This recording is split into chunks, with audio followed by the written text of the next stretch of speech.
The naval terminal was packed with personnel checking military accounts at the kiosks. Daniel Ross, a single dad in a worn jacket, guided his daughter Lily, 7, needing the balance for a bus ticket home. But the machine kept glitching. Then Fleet Commander Hastings, known for arrogance, strode in. He scoffed at Daniel. "Can't check your balance? What kind of serviceman are you?" The crowd laughed.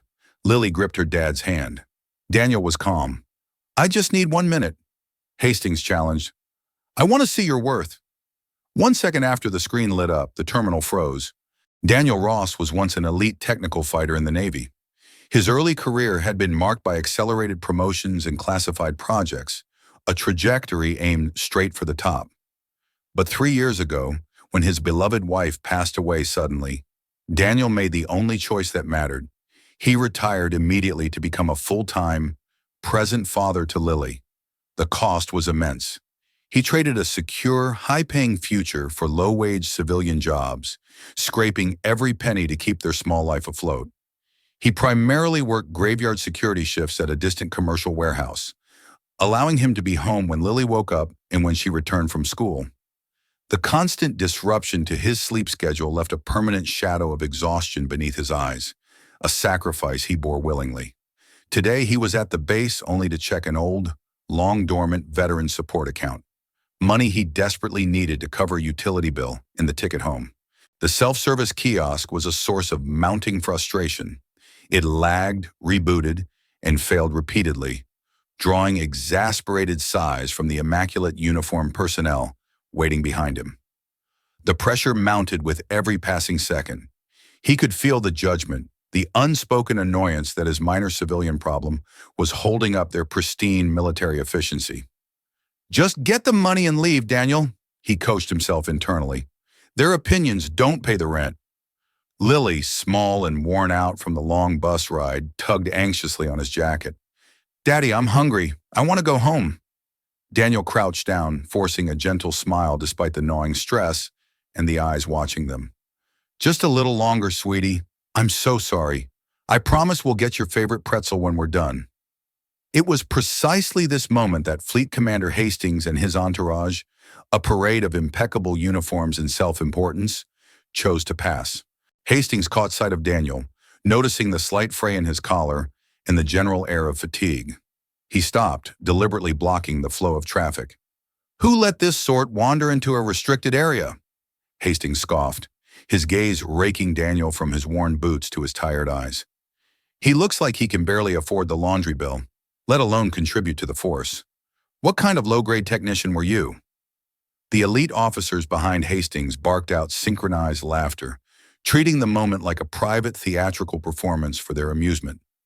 A young lieutenant, keen to impress, smirked. "Just a professional benefits seeker, I suppose. Looking for a handout after a few years of basic service. Probably got discharged for incompetence." Daniel felt the heat rise in his cheeks, but years of disciplined service taught him control. He remained silent, focused solely on restarting the machine one last time to get his balance and leave. He refused to dignify their cruelty with a response. He knew his worth. His uniform might be faded, but the sacrifice was real. But the laughter didn't stop.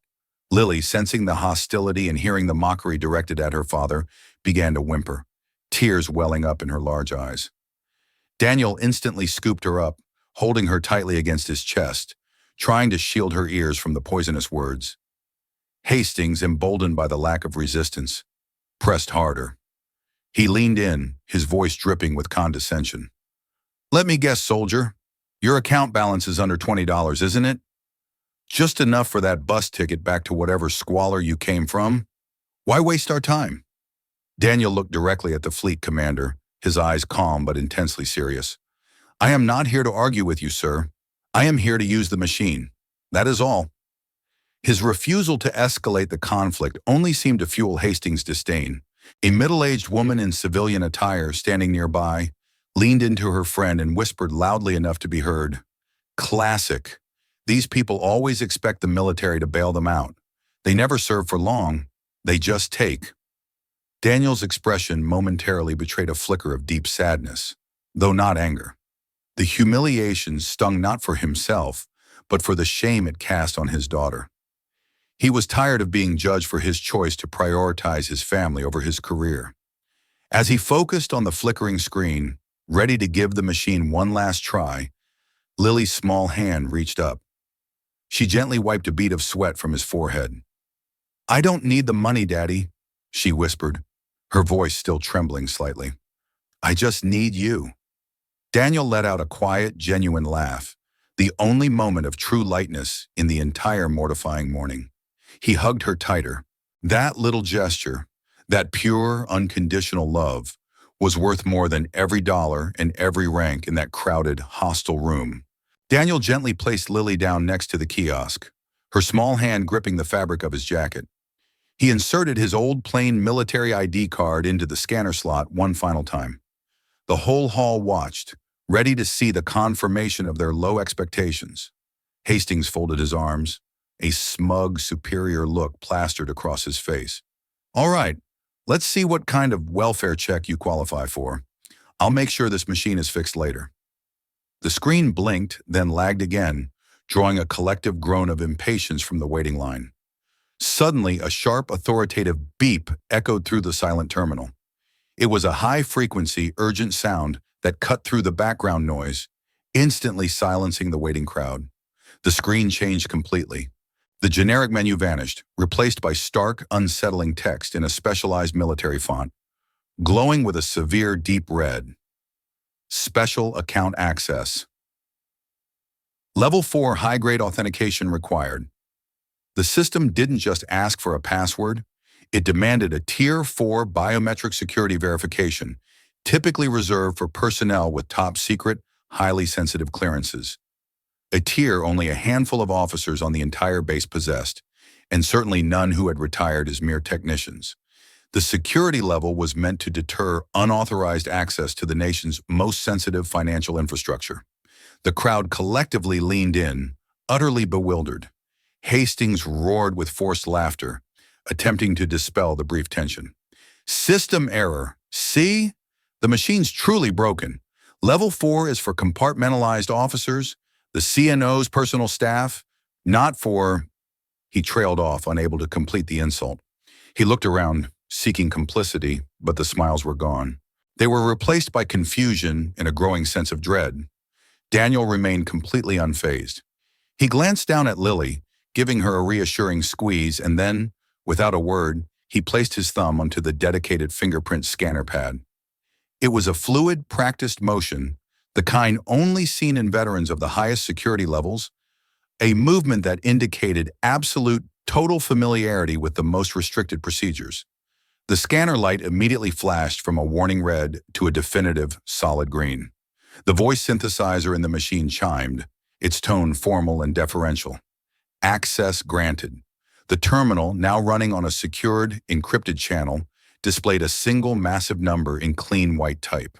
It was formatted with perfect precision, leaving no room for doubt or rounding errors. Current balance, $7,400,000. The sound in the terminal died completely. It was as if someone had instantly sucked all the oxygen and noise out of the room. Jaws dropped. The security guard stopped mid-step. The air seemed to turn to concrete. Hastings stumbled backward, his carefully constructed arrogance collapsing into pure shock. He looked at the balance, then at Daniel's worn jacket, unable to reconcile the two. His voice was a strained, disbelieving croak. $7 million? What in God's name is this? It has to be a clerical error. I demand a manual review. The young lieutenant who had mocked Daniel a moment ago stammered, pointing a shaky finger at the screen. Who the hell are you? Only classified personnel have Tier 4 authentication, Daniel replied quietly, his voice carrying clearly in the sudden, crushing silence. Just the man you were laughing at 5 minutes ago. Hastings, clutching at straws, forced a laugh. This is ridiculous. That's an administrative flaw. This man is a nobody. He's trying to game the system. But the money, staggering as it was, wasn't the part that truly terrified them. As the access screen refreshed, a new, even more alarming line appeared beneath the staggering figure. It glowed a bright, warning amber, and was clearly labeled as a permanent, non-expiring privilege. Access privileges Granted, Project Phoenix. Top secret clearance. A few older, more experienced officers in the room went white. Project Phoenix, a legendary, almost mythical Black Ops initiative whispered only among the highest ranks, was known to be the most critical, most dangerous program in naval history, reserved only for those who conducted missions of absolute national significance. Even mentioning the name was a security violation. Hastings' face went from gray to a mottled white. He recognized the name and the dire implication. Project Phoenix doesn't exist. It's a rumor. Unless the file isn't a file, but an active designation. Daniel quickly shielded Lily's eyes with his hand, giving the room a final chilling look. I worked for Phoenix 4 years ago. I assumed my file had been wiped upon retirement. Clearly, the protocols are more robust than I thought. As if on cue, a squad of armed military police, alerted by the Tier 4 security breach, burst into the terminal, weapons at the ready. The situation was now a high-security event. But when the MP commander, a stern colonel named Alara, saw Daniel, the colonel stopped dead in her tracks. Her eyes widened with immediate recognition and profound respect. The entire MP squad immediately stood at attention and snapped a rigid, perfect salute. "Commander Ward, welcome back to the base. We weren't expecting your return. Apologies for the commotion." The terminal was submerged in a suffocating, heavy silence. Hastings' face was a sickly gray. He finally whispered the name, the full weight of his humiliation crashing down on him. "Commander?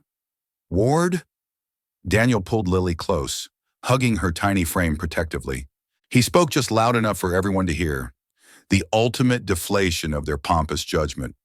"I am just a single dad who wanted to check his balance. Nothing more." The military police swiftly escorted Daniel, Lily, and the dumbstruck Colonel Alara, the MP commander, into a secured administrative office. Alara offered Daniel the only comfortable chair, treating him with the reverence usually reserved for a 3-star admiral. "Phoenix Commander," Alara began, her voice low and apologetic, sealing his identity publicly. "Why didn't you inform us of your visit? Your security protocols are still active, triggering a high-level alert across the sector." Daniel sighed, adjusting Lily on his lap. "Because I am no longer Phoenix. I am simply Lily's dad. That life is finished." But the news had spread like wildfire. A few moments later, the door burst open. Fleet Commander Hastings, accompanied by 2 of his influential relatives from the staff, stormed in, his face purple with outrage and fear.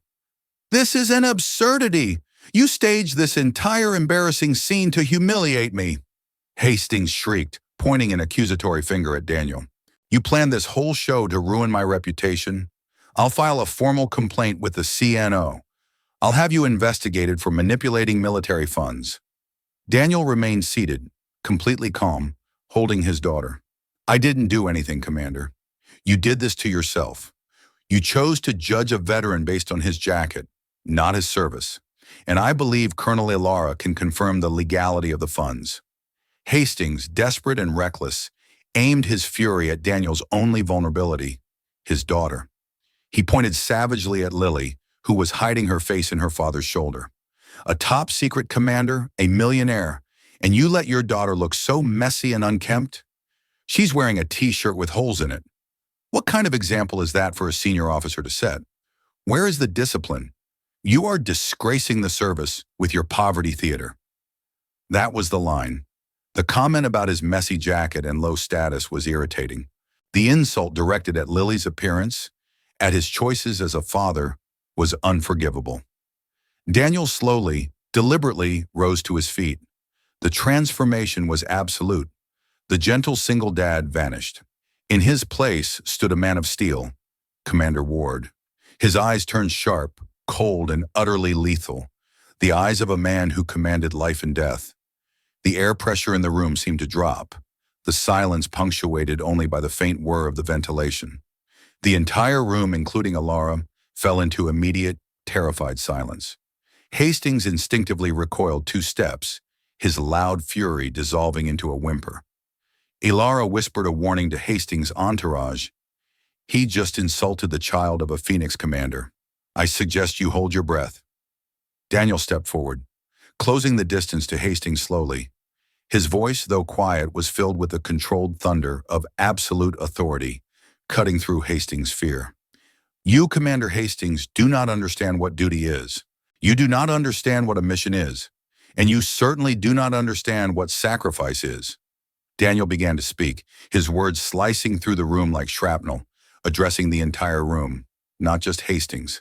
The intensity of his gaze forcing every eye to hold his. He recounted his time commanding the clandestine Phoenix unit. He had led 9 near-impossible, successful operations, each one changing the geopolitical landscape in favor of national security.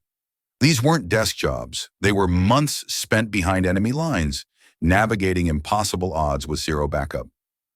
The $7.4 million wasn't just a bonus.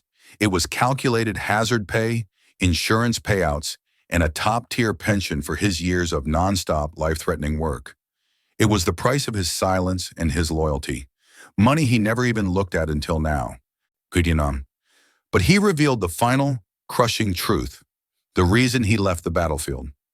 His wife passed away from a sudden illness while he was deep undercover on a crucial, months-long mission with zero contact.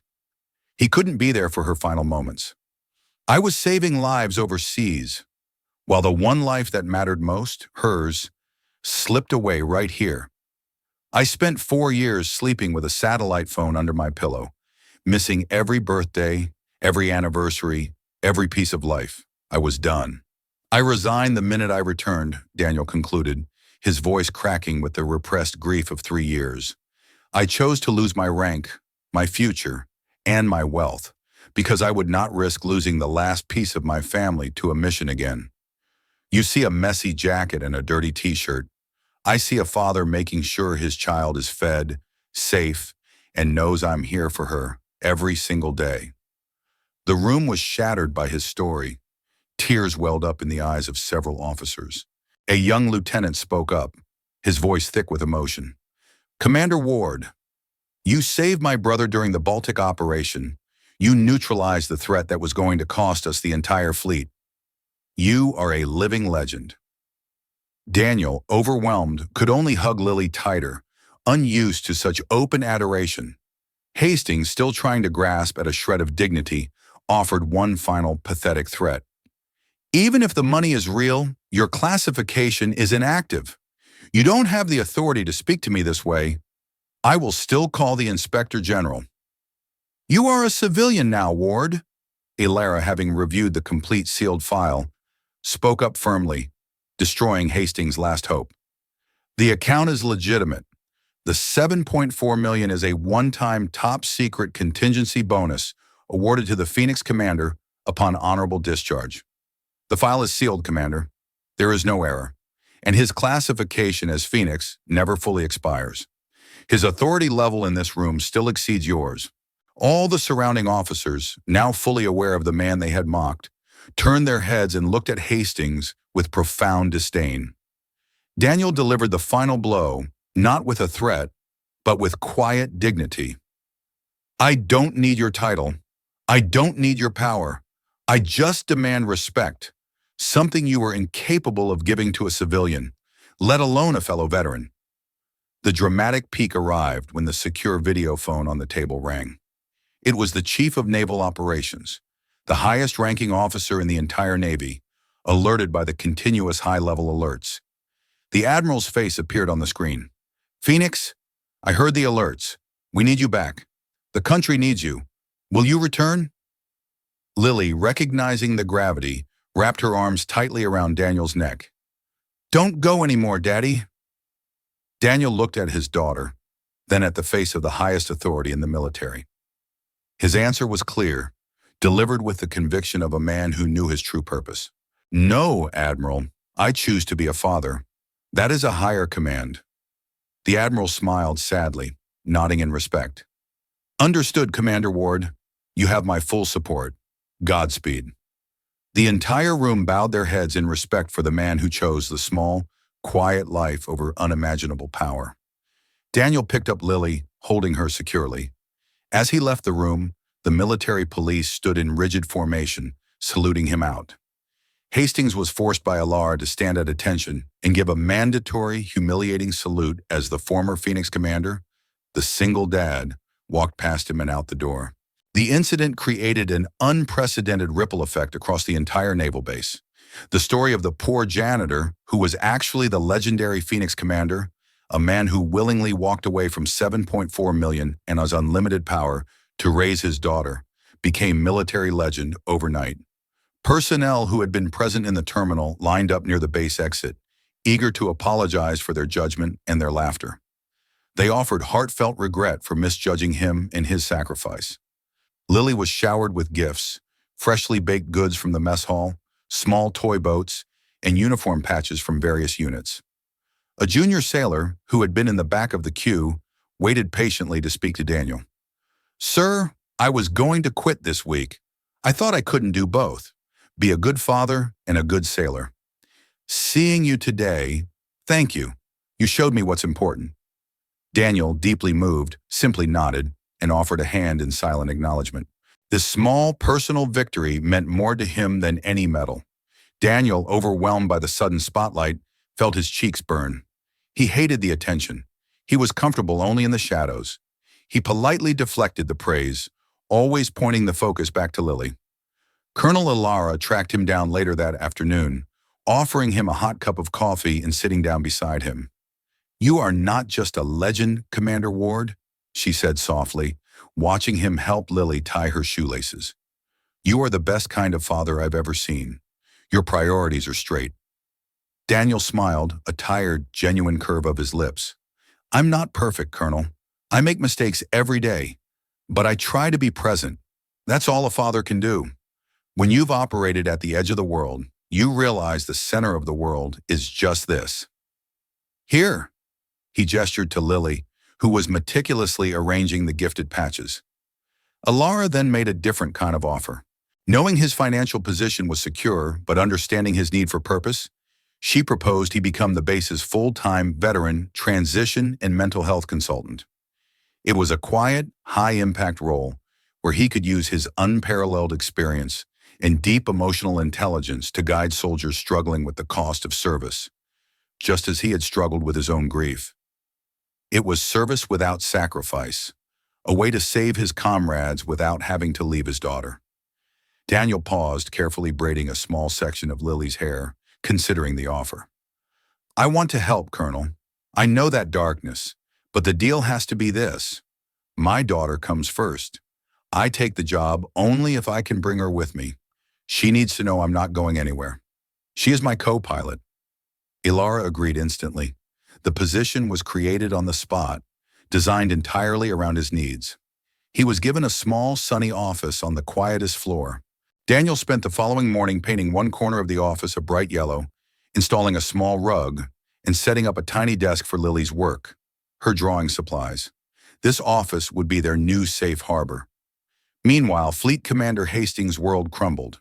The embarrassing footage from the terminal, taken by a security camera that Daniel, ironically, had installed during a previous maintenance gig, was quietly shared among the highest ranks. Hastings was swiftly stripped of his command and honorably discharged for gross misconduct and the severe offense of publicly maligning a decorated top-secret veteran. The power reversal was swift, brutal, and utterly satisfying to the thousands of lower-ranking personnel he had long disrespected. As Daniel walked Lily home that evening, the sunlight casting long shadows across the base, Lily held his hand tightly. She looked up at him, her brow furrowed in deep thought. "Daddy," she asked quietly, "were you sad when those people laughed at you this morning?" Daniel stopped, crouched down, and gently rubbed her hair. "No, sweetie, I wasn't sad." He kissed her forehead. "Because you always look at me with the eyes I need the most." A month later, Daniel was the most beloved and respected figure on the base. He wasn't respected for the 7.4 million or for the deadly efficiency of Project Phoenix. He was respected for his compassion and his fierce dedication to his daughter. His counseling office was always full. He never boasted about his past. Instead, he just listened, offering profound, quiet wisdom to personnel struggling with trauma, duty, and the agonizing balance between military life and family life.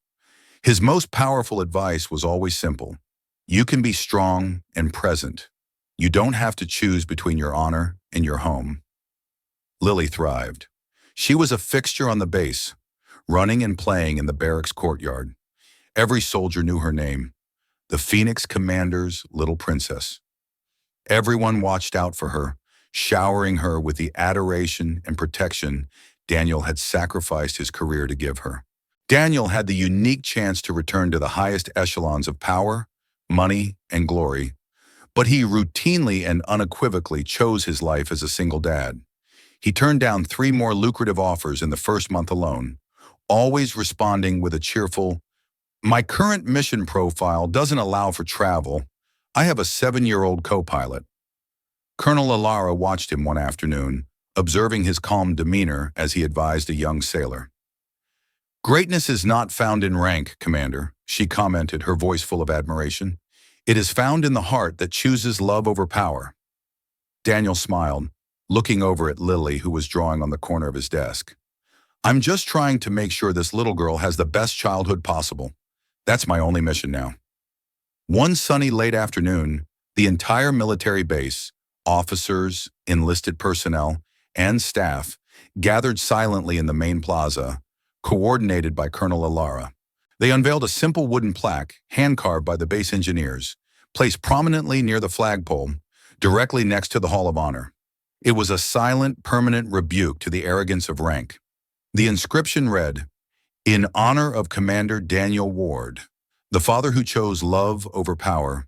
Lily was lifted by Colonel Alara to attach a small, bright yellow phoenix emblem next to the inscription. The crowd applauded, but only gently, in profound respect. Daniel stood there, completely unprepared, utterly choked up.